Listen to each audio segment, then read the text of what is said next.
Tai sveiki, labai džiaugiuosi kalbindamas muzikos profesionalę, muzikos daktarę Indrę Dirgėlaitę. Labai ačiū, kad atėjai.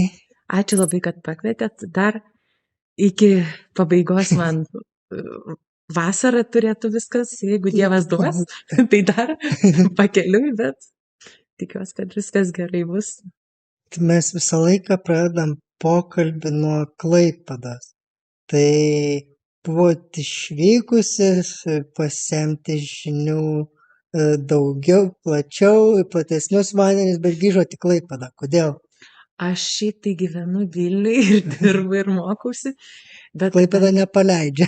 Ne, nes čia gimiau, čia augau ir visai Pamario krašte seneliai, proseneliai.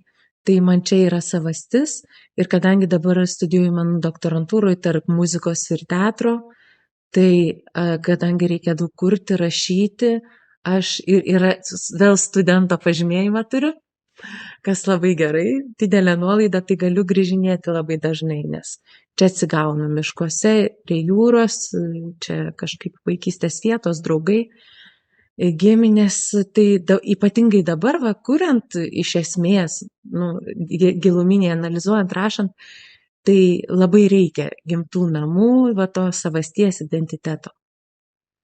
Ar yra kokia Klaipėdai mėgstamiausia vieta? Tradiciškai, prie jūros ir tikriausiai jachtklubas, nes ten mano tėtis dirbo ir buvo jachtklubo būriavimo mokyklos direktorius anksčiau ir aš ten daug vasarų praleidau. Ir man kažkaip jachtklubas, jūra, tos mylimiausios vietos, bet man atrodo daugam, bet tiesiog klausai jūros ošimo ir taip laikas išsitrina ir perkrauna iš naujo. Ir paskutinis apie Klaipėdą.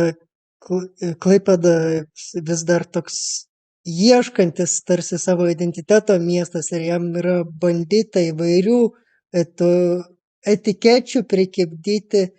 Jeigu taip metaforiškai, su kuo Klaipėda jums siejasi? Man tai gal laisvės miestas.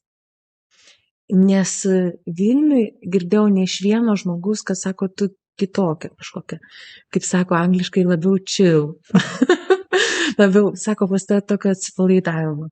Netgi darėm projektą, vėliau gal pakalbėsim Bring Poetry, ir mes čia filmavome ir su komanda, ir atvažiavo keli žmonės, kurie čia padėjo, ir šiaip filmavas, koksai čia bus dienotvarkė greitai.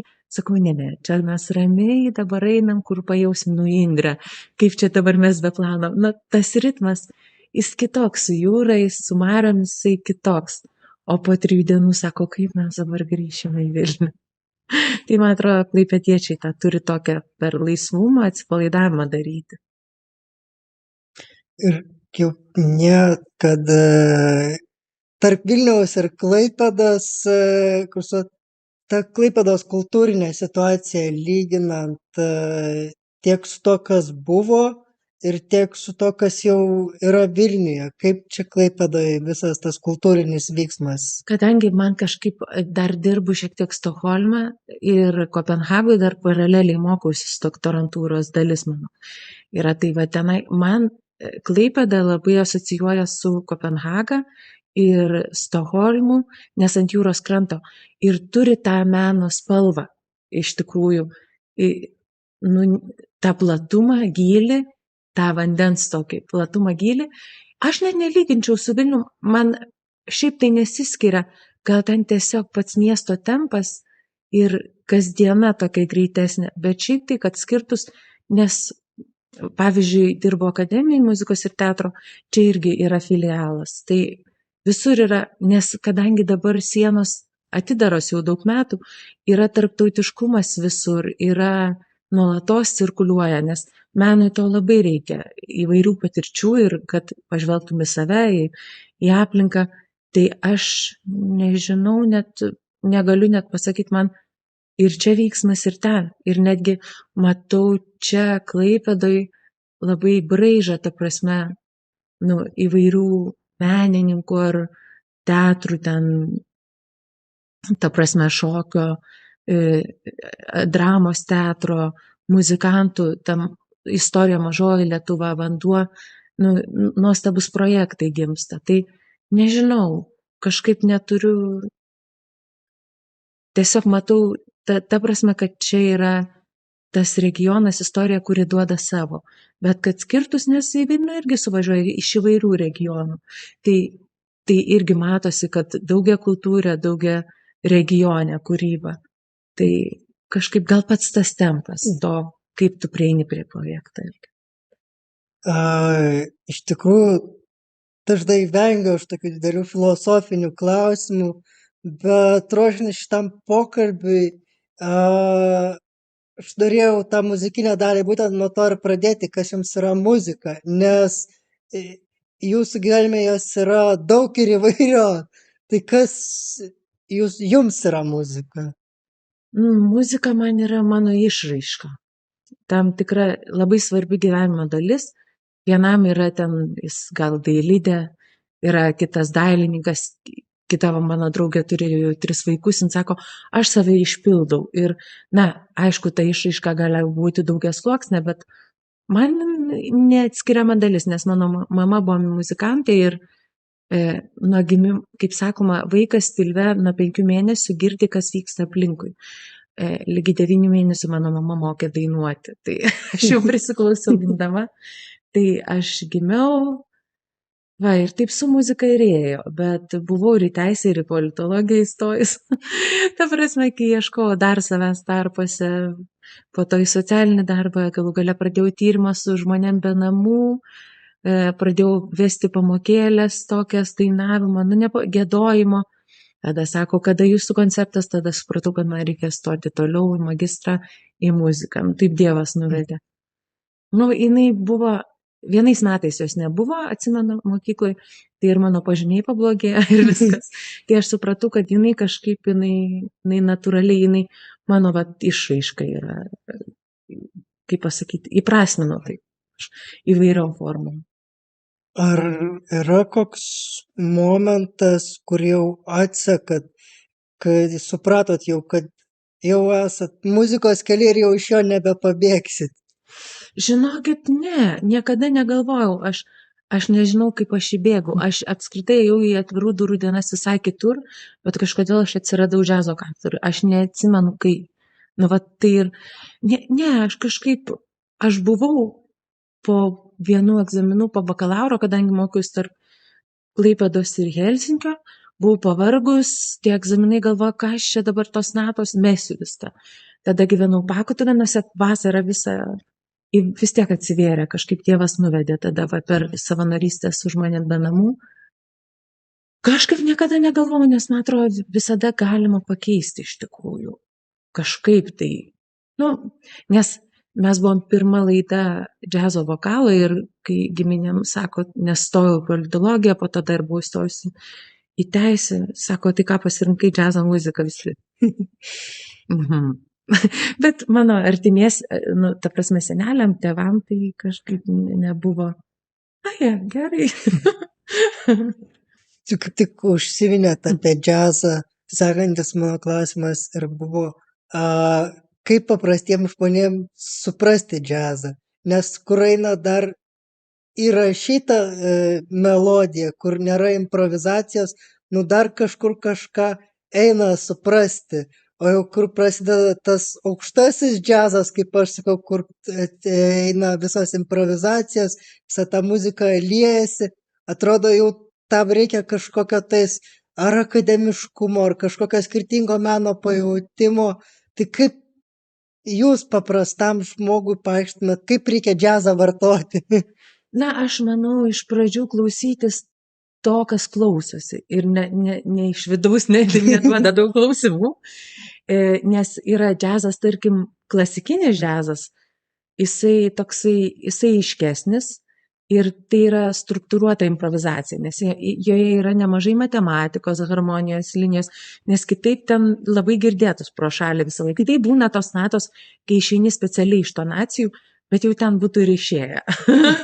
Tai struktūruotas jisai yra ir po to tas klasikinis, po to jau tapo ir skandinaviškas džiazas, ir iš klasikinio, ir baltiškas, ir duoda spalvų, bet jis yra struktūroje, jisai toks emociškai gal saugesnis. Tai gal nuo jo pradėti, bet įvairūs yra gimė iš žmonių, nes tas yra laisvoji muzika, free jazzas.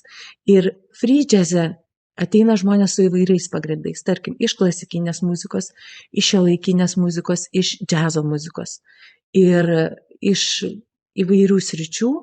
Ir tam, jeigu kyla klausimų daug galvoje ir kūne, pamažu jį klausytis. Nueiti į šiuolaikinio meno galerijas ir klausytis atkarpėlėm. Nes iš pradžių man, kai klausiau, aš nuvažiavau į Vilnių jazz ir tuo metu buvo visi kolektyvai free jazzo, improvizacinės muzikos laisvosios. Ir po 2 dalių jau sėdėjau aš, nes buvo nauja.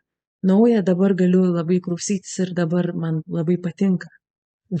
Dar yra ir tas atmosfera svarbi, nes pats šiaip džiazas parėjęs pas mus yra išpopuliarėjęs, jisai yra ir Amerikoje jis išpopuliarėjęs tuose džiazo baruose. Taip. Ir pas mus Klaipėdoje Kurpiuose išpopuliarino ir paskui jisai tik perėjo į akademinę dalį. Bet taip, jisai, taip, iš tikrųjų, ta atmosfera svarbi, bet ir tas klasikinis, kuris ir yra vietos, kurioms tinka vienokia stilistika, labiau kitoms vietoms kitokia, kitoms maišyta. Taip, nes pavyzdžiui, jeigu mes darom kažkokį projektą, mes pagalvojam, kur jisai geriau, kokia erdvė atspindėtų jį, nes aš žinau, kad Kurpiuose kažkada grojo ten tam vieną koncertą, kur galbūt nepagalvojo. Tai iš pilnos nei vieno žmogaus nevyko. Tai jo, reikia, nes žmonės vis tiek, jie ateina, jie tikis čia taip ir taip. Arba tada reikia atprašymo ir tai jo atmosfera labai svarbi ir visai improvizaciniai muzikai. Jau užsiminėt apie Brain Poetry projektą. Pirmiausia, pristatykit gal, kas jisai yra, nes aš kaip ir ieškoti, aš tai supratau, kad tai yra audiovizualinis projektas, bet daugiau iki galo ir mačiau, kad jūs dalinatės tuo, ką jums ir davė talentas, dalinatės ir savo tikėjimu, ir savo patirtim, savo talentais, viskuo, bet plačiau apie ką ta Brain Poetry yra. Brain Poetry, smegenų poezija. Tai prasidėjo taip, kad ir mano patirtis, ir dar kokių 50 žmonių patirtis. Aš bendravau ir su žmonėm, kurie serga įvairiom ligom smegenų, kurios traktuojamos nepagydomos, bet iš tikrųjų, ar po avarijų šiaip. Aš pati buvau po avarijos, tai pateko matyti mano, teko ir lankyti, tai mačiau daug, tiesiog tokia patirtis ir, kaip pasakyti, tai tas pats bendravimas gal prasidėjo nuo to, kad vėliau ir su medikais ir skaičiau mokslinių straipsnių, gal prasidėjo nuo to, kad man pačiai paskyrė ten tyrimą ir einu iš darbo vakare, galvoju, kas čia bus įdomu, nežinai. Ir einu parke prie Gedimino pilies, randu Bibliją su popsuotais lapais. Atsiverčiu, ką žmogus tą dieną skaitė ir parašyta. Kažkaip ten angliškai dabar viskas bus kitaip, nes aš esu su tavim ir tavyje. Kažkas tokia frazė. Ir ten parašyta, kad ten kažkokio Džono Biblija yra ir jisai kažkaip, kad gimė pasauliui tą dieną, o atgimė tą dieną. Tai buvo labai. Po to buvo, kad taksi važiavau 6 kartus, tai arba grojo XFM giesmės, arba Marijos radijas, arba iš adventistų važiavo taksi vairuotojas, jisai man padovanojo knygų, kaip Jėzus nori mus matyti. Tai, kaip pasakyti, aš atsigulau į tą aparatą, galvoju, pasimeldžiau, kaip čia bus, tai bus, čia jau jeigu paskutinioji, galvoju, reikia gerai praleisti laiką, nes tas meno studijos, skamba įvairūs garsai tenai, galvoju, aš esu šiuolaikinio meno muziejui. Ir man gimė projektas tą dieną. Man gal geriau baigės viskas, bet bendravau daug su žmonėmis. Ir pastebėjau, kad tie žmonės, kurie eina su Dievu ir kurie bando įvairius dalykus, jiem ir gerai baigės. Na, ta prasme, daug geriau. Nes yra žmonių, kurie pasiduoda. Tai aš tuo projektu noriu, kad žmonės pamatytų ir kažkokį tai ėjimą. Aš tikiuosi, kad šiek tiek prasitransliuoja, kad ir tas dvasinis skausmas, ir fizinis, ir išgąstis, kad visi tam tikrą prasme eina per tai, bet ar tu pasirinksi tą tamsos ar šviesos kelią. Nes yra labai daug pagalbos ir sergant įvairiom ligom, yra siaubingai daug pagalbos. Yra naujausi išradimai, naujausi tyrimai, žmonių liudijimai, visokie įrodymai jau fantastiški, kur jeigu ieškai visokios pagalbos grupės pasaulyje ir aš nekiausiu, oi, čia man dabar bus taip, sakau, tu tą knygą skaitai, ne. Ta prasme, ir noriu, kad, nes kaip sako, don't read, don't watch, live, neskaityk, nežiūrėk, gyvenk. Ta prasme, reikia skaityti, bet ne. Jo, dabar man bus taip ir taip, nes yra ir minties galia, o Dievas daug ką gali. Ir tikrai nebus blogiau, jeigu eisi su tikėjimu ir ieškosi pagalbos, nes, sakau, yra ir dabar, kur lygos konstatuotos, kad nepagydoma, yra jau įrodymų nemažai ir knygų, kad ne, taip nėra. Bet žmonės, kai nesidomi, tai dabar aš jau. Tai aš tą ir noriu parodyti per tai, kad reikia eiti ir daryti ką kaip. Aš su Dievu. Ir ten rodo mano smegenys antroji daly. Ekrane rodo smegenys, o pirmoji daly gimtas vietas. Ir mes filmuojame su vienu aktorium, mano buvusiu studentu, po to nuostabiai nufilmavo Donatas Belkauskas, po to jis prisideda ir atmosferiniais garsais, ir medicinos aparatų, magnetinio rezonanso, po to Vytautas Labutis ir Kristupas Smitas ir aš. Tai eina vizualas, smegenys, dienoraštis ir mes gyvai improvizuojam pagal erdvę, pagal tekstus. Iš tikrųjų, aš apie Indrę sužinojau pirmiausia iš bendruomenės, iš Vilties miesto, aš mačiau ją šlovinant. Ir tas projektas, kurio darėtės, toksai visiškai šitos vietos projektas. Tai noriu paklausti, kaip jūs Vilties miesto bendruomenę radote?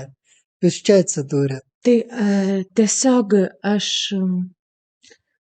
2005, kai buvau pavargus nuo to egzamino, aš atsidūriau, vežė iš festivalio iš pranciškoniško jaunimo. Toks žmogus Geistautas, jis dabar kitur, Kanadai. Ir tuo metu sakau, kaip reikėtų man kažkokios dvasinės atgaivos, sako, atvažiuok į stovyklas, pašlovint, po to važiavom su broliu Pauliumi į Kiolną. Jo, į Kiolną, tada susitikimas su popiežium buvo. Visą vasarą praleidau ir man taip ir pašlovint važiavau, pasavanoriauti ir taip kažkaip ir Vilniui Bernardinus nueinu ir čia, nes broliai arba perkeliami, arba juos sutinki ir susipažįsti kelionėse, renginiuose. Tai taip ir kažkaip, taip ir prigijo nuo 2005 iš tikrųjų. Natūraliai atvedė, aš net negalvoju. Taip.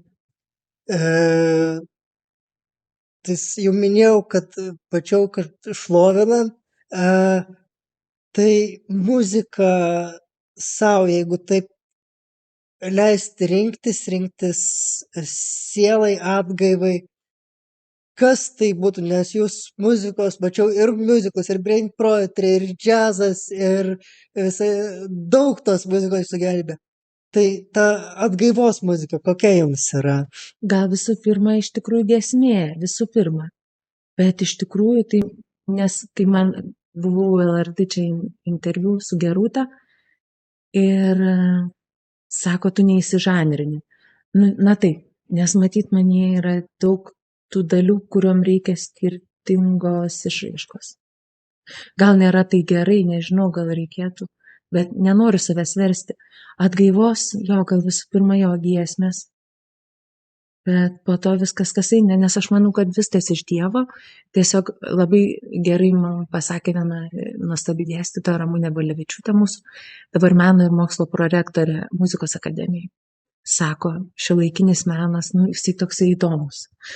Jis sako ir rašo straipsnį, kad kam yra šiuolaikinis menas, sako, šiuolaikinis menas, dabar neatsimenu, ką minėjo, bet padeda žmogui suprasti aplinkiniams, kas vyksta dabartyje.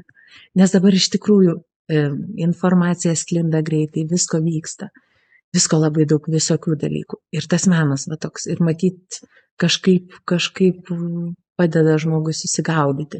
Nes jeigu būtų, tarkim, tik tai kitoks menas, gal reikia visko tiesiog, duoda tą tokį kažkokį vientisumą.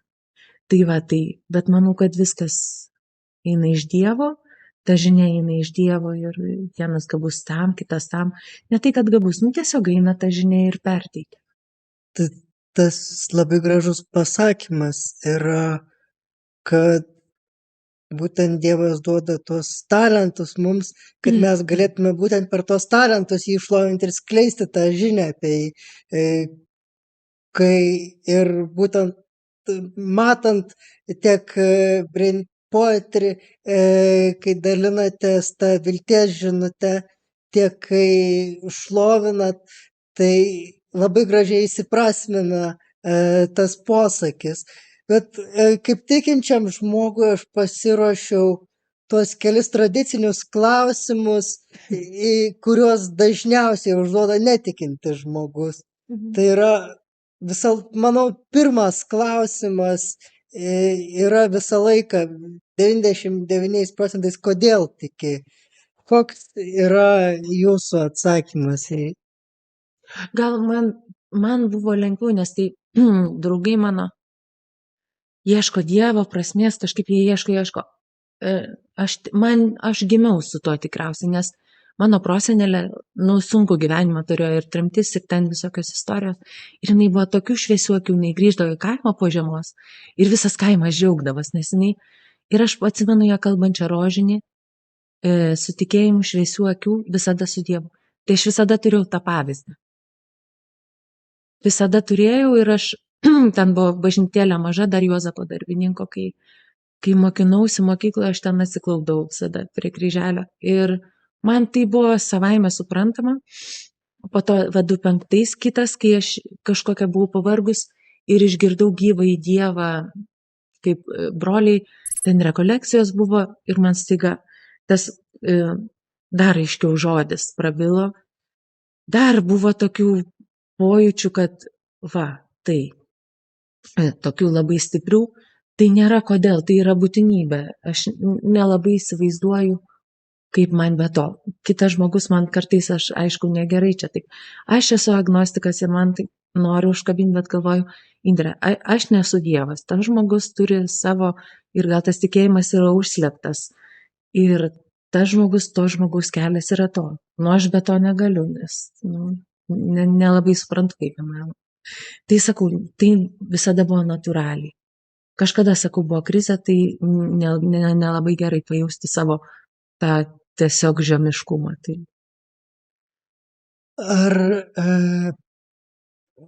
Ar su to tikėjimo liudijimu dabar liudijate drąsiai ir savo patirtis ir tikėjimą?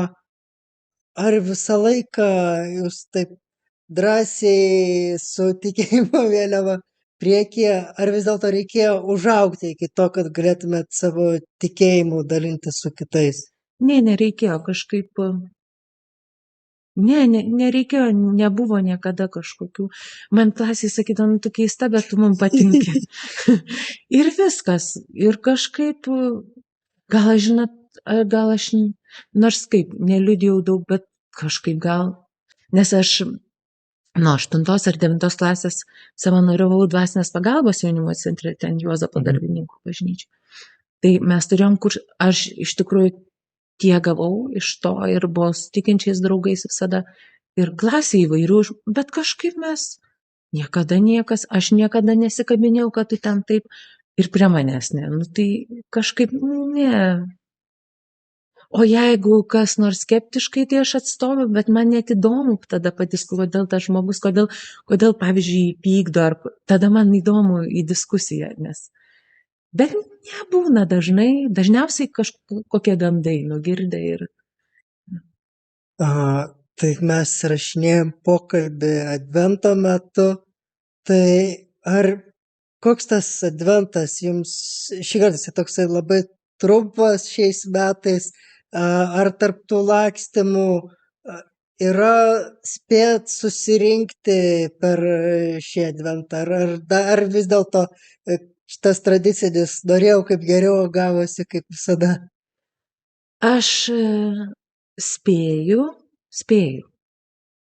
nes yra savanoriavimo tokio ir dabar darysim renginį išganymo armijų vienišiems žmonėms, ten, kuris savanoriavau tada, kai gavau iš Dievo žinią. Beje, aš kai savanoriavau su žmonėm be namų ir gėdojom paskutinį kartą, 30 žmonių ateidavo. Ir žmogus, kuris gauna pašalpą, nupirko, nes buvo jo gimtadienis, nupirko man ir mano studentėm po šokoladą. Ir tai buvo.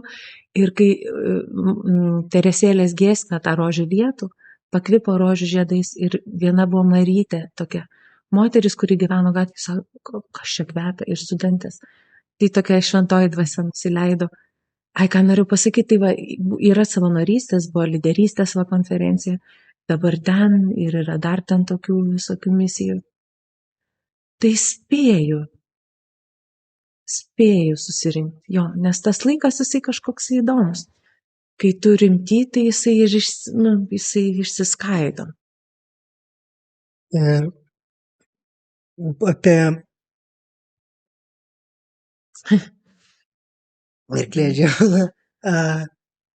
apie tą savanorystę. Ar tai irgi iš vaikystės pareina, ar kažkur? Ir dažnai visi šneka apie tai, ką savanorystėj žmogus atiduoda. Aš norėčiau paklausti, ką gaunat savanoriaudamas. Tai iš vaikystės, nes mano mama, mes su mama eidavom į nakvynės namus su jo studentais. Močiutė irgi savanoriavo su savo mokiniais ten ir darė įvairius dalykus, labai darė. Prosenelė irgi padėdavo, tai kažkaip aš gaunu prasmę. Nes, aišku, čia dar vienas dalykas, žmogus yra apskritai iš esmės yra toks šiek tiek priklausomas. Arba jisai persivalgo, arba persižiūri. Tu gali persisavanoriauti ne ta prasme, kad gero kitam linkinamas, jeigu tu nori bėgti nuo savęs. Aš ten kažkam padėsiu. Visų pirma, reikia savyje rimti rasti ir save. Nes jeigu bėgsiu nuo savęs, aš ten kažkam, tada ateis reikalavimas. Ką gaunu prasme? Dar susijungimas su Dievu labiau.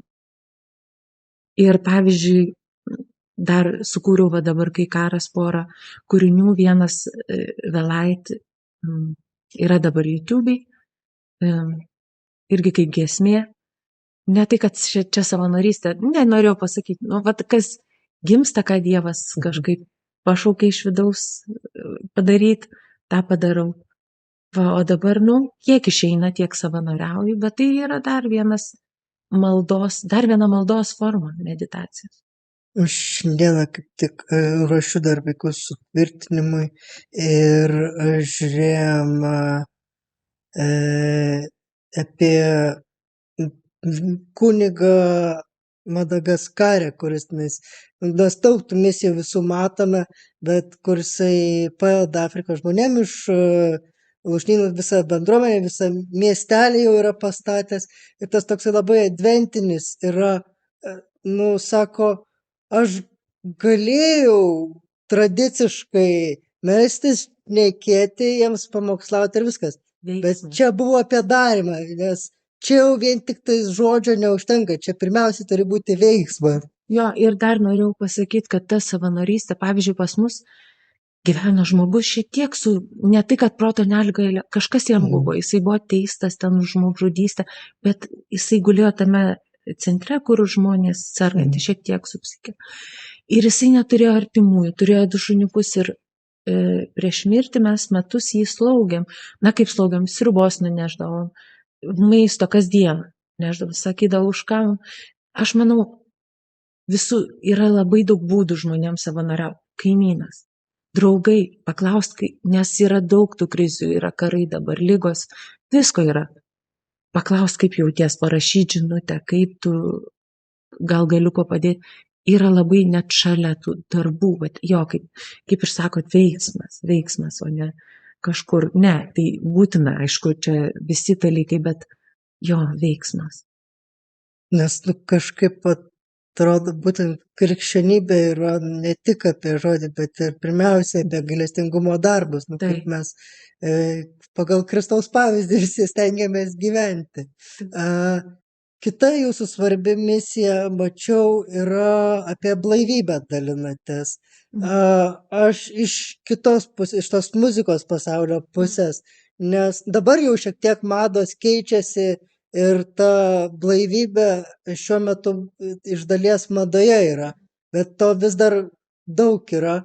Tai kaip pradėjot apie blaivybę, kaip šitą Tema? kelias atsirado, tema jūsų gyvenime? Ne, tiesiog, kai buvo dabar tokia konferencija ir kadangi mano mama dėsto socialinio darbo katedrai ir mes daug savanoriavom nakvynės namuose, visur, matai, ir aplinkui Lietuvoje iš tikrųjų žmonės ir gyvenu Suomijoje nemažai geria ir smurtauja, ir visko. Ir centruose teko šiek tiek savanoriauti, kur žmonės nuo smurto slepiasi.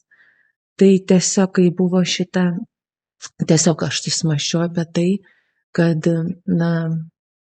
jo, žmogus turi tų priklausomybių ir svarbu, kad, kaip sako, priklausomi, kad, jeigu jau tu nebebūsi tas šviežus agurkas raugintas, bet bent jau sveikas, tai čia yra labai, aktuali tema šiame gyvenime dabar, ypač kai daug streso, nes kai žmogus geria ir staiga vieną dieną jo kūnas pradeda negaminti alkoholio, koks stebuklas, tai Dievo malonė, nes visi tie žingsniai, viskas yra su Dievu, su aukštesnė jėga susiję, kaip ir pasveiksta, va. Ir ne, aš tiesiog norėjau, nes aš pradėjau gilintis mene, pavyzdžius, nes klausau muzikos ir galvoju, man atrodo, jisai gyvena labai sveiką gyvenimo būdą. Paskaitau, pavyzdžiui, Coldplay, kuris nenaudoja net stiprios arbatos, kad nekeistų jo būseną. Tai va, tai kaip buvo ta konferencija, sako, ką tu norėtum paskaityti? Ta prasme, gal norėtum tą temą. Sakau, gerai, Inspirations in Sobriety. Ir Claptonas, Erikas, ir Eminemas. Net Eminemo yra, kai prasideda susirinkimas. Ir po to daina, ir kokie gražus reportažai, kaip jis blaivybei tai daro. Ir po to, kaip Eltonas Džonas jam padėjo tą bendrystę, irgi va bendrystę. Kaip sako Valkauskas kunigas, ten ta knyga, kaip tie konvertuota Biblija, bet panašiai. Va. Ir dar pakviečiau draugą vieną, kuris nuostabius filmus kuria su misijais, buvęs narkomanas ilgus metus. Ir tikrai jo filmai, tiesiog perteikė žinią. Ir draugą, kuris ir filmavosi, buvusi studentą. Tai va tiesiog, va taip ir atėjo ta tema. Tai yra mano viena mėgstama knyga Kankinkite artistą, kur yra fikcinis romanas, bet kur dirbtinai sudaromos sąlygos jaunam perspektyviam kūrėjai, kad jis vis patirtų kančią ir tai inspiruotų jį kurti. Tai Idrė ką tik paneigė, kad artistas neturi kentėti, kad galėtų kurti. Ne, čia nesąmonė, nes gyvenimas pats iš esmės, ėjimas į dangų, kaip sakant, į anapus, čia yra tos kančios bent kiek. Tai kam reikia tos akivaizdžios dar pakankinti? Nes kai buvo tas Splash, kaip ten vadinos vienas garsus filmas apie tokį dėstytoją sadistą ir būgnininką ten, aš galvoju, man tai nereikia. Nes tikrai jo esu girdėjus, ne savo dėstytojam taikau, šiaip iš šono. Jeigu tu nori tokią natą, čia reikia patirties, reikia iš malūnsparnio iššokti, kojas susilaužti, Dieve, dar laužytis, žmogaus gyvenimas ir taip pilnas. Jeigu jauties per daug gerai gyventi, nueik į hospisą savanoriauti, bet kad čia perdėtai, tai man atrodo, čia jau tų, kurie nori, kad tas artistas kentėtų problemą. Su tom įvairiom priklausomybėm, aš visą laiką žmonių klausiu, kurie daug daro, kaip jie savo laiką paskirsto, būtent, kad nereikia jiems. Tiek kalbinau Gytį Šimelionį, kuris irgi labai daug daro, arba daug yra šviesių Klaipėdoj, kurie Eglė Jackaitė buvo svečiuose.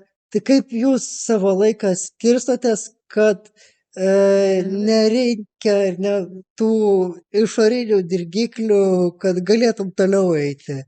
Tai nueini, pavyzdžiui, 8 km arba 10 km. Viskas. Miške kvėpuoji, meditacija, malda, kinas geras, pakeisti visai kažką, gera knyga, plaukimas, bėgimas, sportas, labai gerai sportas, kiekvienam žmogui, nes jisai labai gerai veikia smegenis ir jisai atgamina ten tam tikras jungtis. Ir jau po pusvalandžio kardio ėjimo, tu tartum išgėręs kažkokią antidepresantą, bet ne kažkokį cheminį, tavyje džiaugsmas gaminasi. Tiesiog. Ir Vilniuje ant sienos aš mačiau užrašą, kai man liūdna, aš einu. Labai teisingai. Tai patarimas, su malda galima arba pasimeldi ir tiesiog ir pamatysit, kiekvienam čia pakeičia. Kas negali eiti, gali plaukti. Kas negali plaukti, tiesiog maišinės ilgai, kvėpuodamas giliai ir fantastika. Tai va taip, tie alternatyvūs būdai. Ir tarp priedo sekmadienį dar džiaugsmo. Taip. Ir nebereikia svaigalų nei vienokių, nei kitokių. Ne, jo, nes tas paraleliai gyvenimui, paraleliai tada gilyn. O su kūryba yra viena kūryba pareina kaip įkvėpimas, jau dalinatės, bet o kai reikia kažką sukurti, kaip tada kokie procesai? Man buvo, kai aš baiginėjau magistrą, aš kažkaip užsiliuliavau, mokinausi dar Stokholme ir Lietuvą turėjau baigiamai. Ir staiga man skambina iš dekanato, sako, kokia baigiamųjų kūriniai. Aš galvoju, tik kad aš nežinau, o už 2 mėnesių sugalvojau pavadinimus, galvoju, sukursiu. Sugalvojau 6 pavadinimus. Na ką, atsisėsdavau kasdieną, Dieve, jeigu susikvėpimą įsiūsi, ne. Ir kažką bandai kurti. Ir net tada, kaip sakė, kuris čia garsus toks menininkas, sakė, Picasso. Na, aš bijau, bet kažkas iš jų. Sako, įkvėpimas turi rasti menininką dirbantį. Tai va, tai atsisėdau ir sukūriau. Bet priėmiau tai, kad gali ir nesigauti tą dieną, gali ir kitą nesigauti, bet kažkada kažkas gausis. Taip viskas su Dievu. Taip, iš tikrųjų, bet kaip nesusireikšminant savęs, kiek išeina. Bet tai būna. Taigi. O mačiau, miuziklų esate turėjusi. Kaip kai į personažą reikia įsijausti, kokia tenais patirtis, kaip tapti to personažu? Aš žinokit, net kadangi miuziklas vienas buvo pavadinimo Velnio nuotaka, tai čia jo, o iš tikrųjų pagal Baltaragio Malūną, tai galėjo iš tikrųjų būti Baltaragio Malūnas. Tai ten tokios gražios tos arijos, tokie tekstai ir ta istorija, tas miškas, aš kažkaip persikeliu. Net nereikėjo įsijausti. O po to buvo giesmių giesmė, tai kaip ir pakilau karjeros. Tai ten irgi, žinokit, kai mokais tą tekstą ir melodiją ateina, nes aš kaip ne aktorė iš manęs ir nereikalavo, kad kažkaip persikūnyti. Ateina tas pojūtis, kaip tenai atlikti ir ką. Bet čia sakau, aš kaip dainuojanti kalbu, bet aktorius dainuotis, tai jam dar, manau, dar kiti reikalavimai teatre ir taip toliau. Bet man tiesiog padiktavo pati istorija. Arba įgarsinau garso takelį Kvėpavimas į marmurą, ilgametražą Giedrės Beinoriūtės filmą. Tai irgi papasakojo istoriją. Iš tikrųjų buvo iš vienos dainos mano liaudės ir sudainuotos su free improvizacija. Ta nuotaika, sako, va tokia nuotaika aš rodu aktoriam. kad ir vaidintų tą filmą, ir įdainavau, bet irgi nereikėjo kažko Vat yra scenarijus, yra nuotaika ir tiesiog, ir Dievas dar. Nes jie jau buvo Rygoj radio stotyje, didžiulė salė, daug mikrofonų ir net silpna pasidarė. Ir aš ten taip, o iš tikrųjų, sako, kaip gerai pagavai nuotaiką. Iš tikrųjų, ten to ir reikėjo. O kaip jau minėjot, kad yra tekę, nežinau, ar šiuo etapu dirbat su studentais, kaip tą muziką padėti kitam atrasti, kaip šitoj misijoj, šitoj tarnystėj, nes aš manau, mokytojo darbas nesvarbu, kurioj pozicijoje, tai pirmiausia yra tarnystė apie tarnavimą kitam, tam, kurį mokai. Tai taip, aš dirbu vaidybos ir režisūros katedroje 15 metų.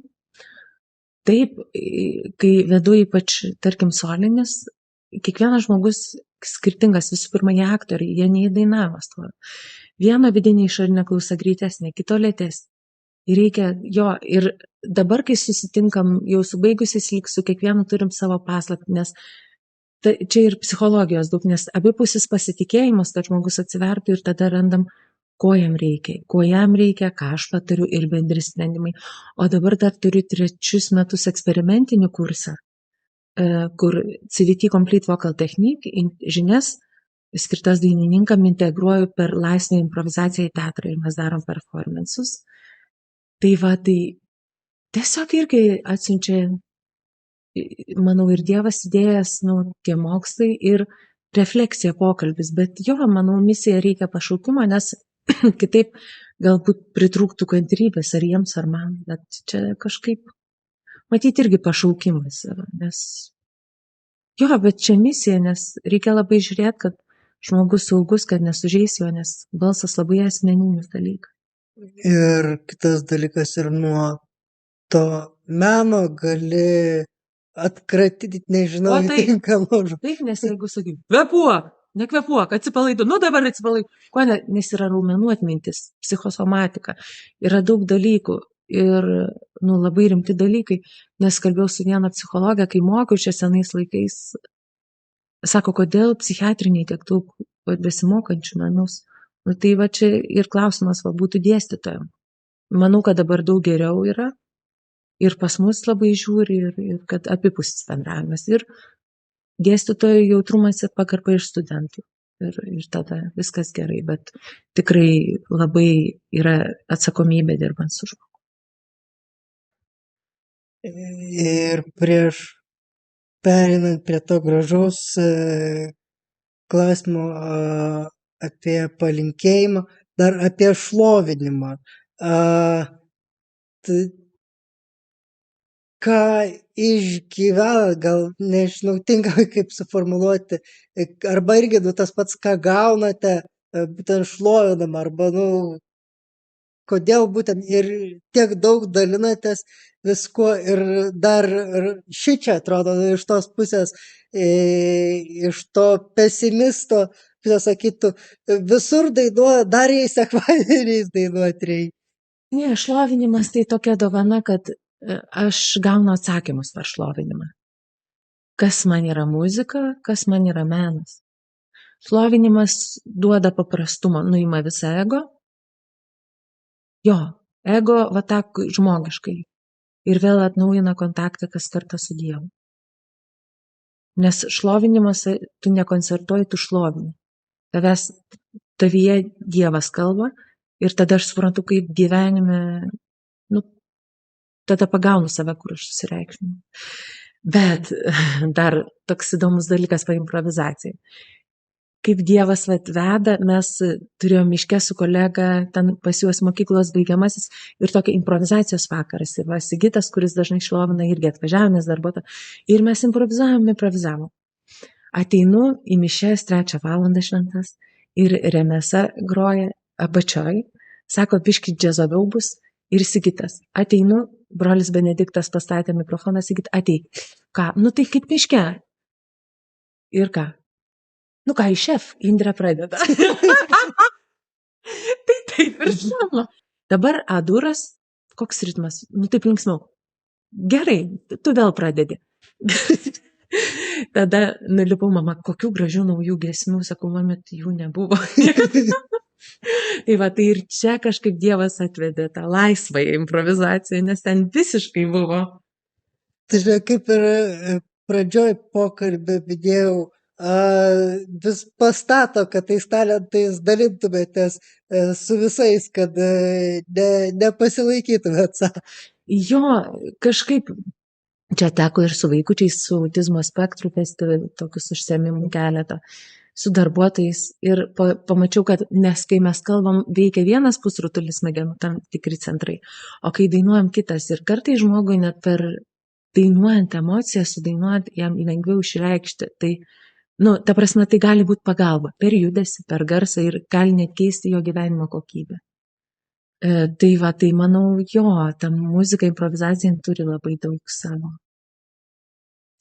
Tai aš manau, Indrė tikrai atskleidė, kad bent jau šiaip visas menas iš Dievo, bet Indrė tą liudija.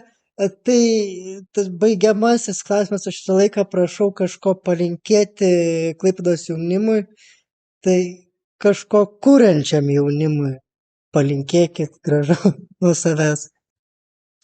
Kažkaip galbūt kvėpuoti giliai, kvėpuoti jūrai, įkvėpti, nes čia yra dovana, ką mes turime, nepamiršti krašto istorijos ir Dievo visų pirma ir disciplinos, bet nepertempant savęs.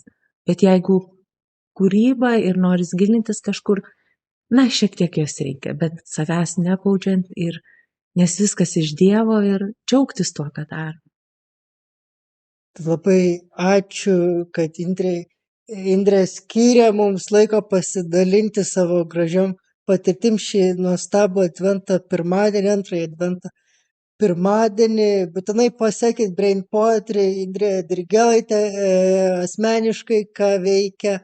Ir komentaruose parašykite, jeigu pamatysite Indrę šlovinant, kokį jinai jums jausmą arba įspūdį pažadina. Labai ačiū už jūsų laiką. Ačiū ir dar vienas, tuomet paklausykit Velait dainos, nes ten yra mintis brolio Benedikto iš Biblijos, jie pakasė ar ten palaidojate, bet nežinojo, kad tu esi sėkla. Ir kai išverčiu žmonėm iš Ukrainos, tiesiog jie sako, tikrai tai. Tai va, tai visur kažkaip jo su Dievu. Ir Brain Poetry pristatomajam filmuke man pirmas dalykas, kas užstrigo, tai kad Indrė brolį Leopoldą cituoja.